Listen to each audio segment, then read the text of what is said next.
Today I would like to share the gospel with you.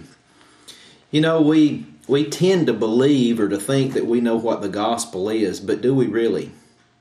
You know, the gospel is simply the nearly too good to be true news of your redemption, of man's redemption. Well, what is redemption?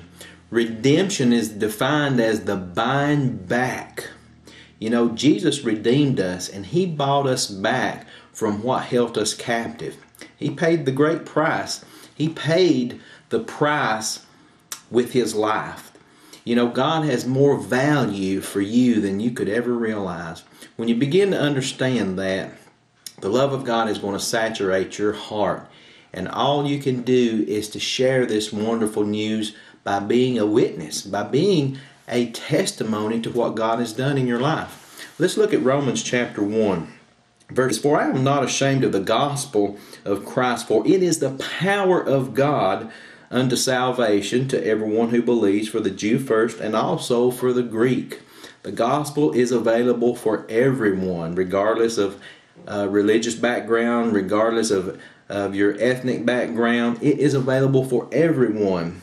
Verse 17, for in it the righteousness of God is revealed from faith to faith, as it is written, the just shall live by faith. You know, the gospel is the good news of your redemption, of your reconciliation unto salvation, which is the life, which is the salvation of God. You know, that's what the gospel is. It is the power that transforms you from death unto life. And not just any old life, God's way of life. His viewpoint and opinion of you, which is in Christ Jesus, which is the glory of God.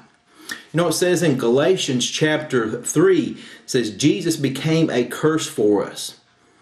You know, He redeemed us from the curse of the law. Well, what was that curse? The ultimate end of the curse was death.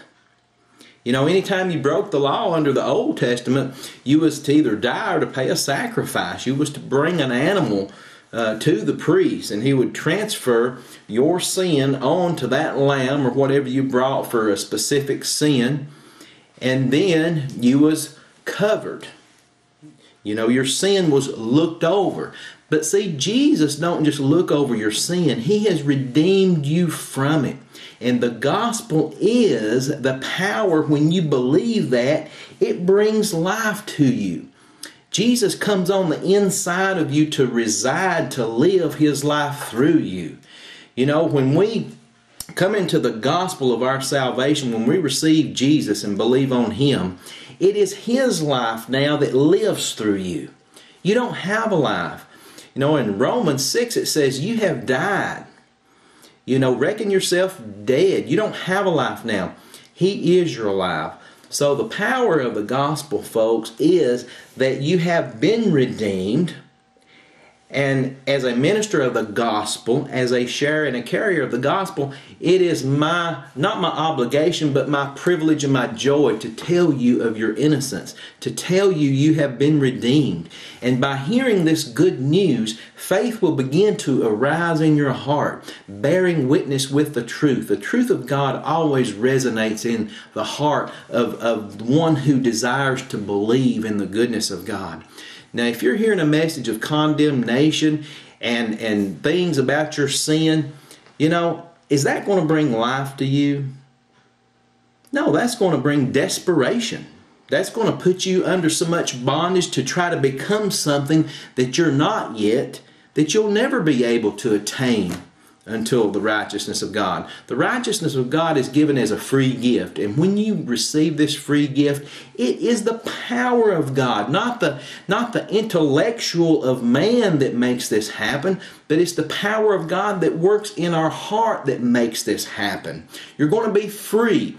You're going to not feel condemned. You're going to be alive unto God and the life that's in Christ Jesus. So I'm here to declare your redemption has been made. Jesus has paid a great price for you. And it is the power when you believe It is the power unto salvation. It brings you life. It brings you great joy. You know, the testimony of how you have been changed and transformed from death to life is joy. And Jesus said, peace I give unto you, and I say these things to you that your joy may be full. And he says, no one can take that joy away from you. So I declare your innocence if you will believe it and receive it, and you can live in the life of God.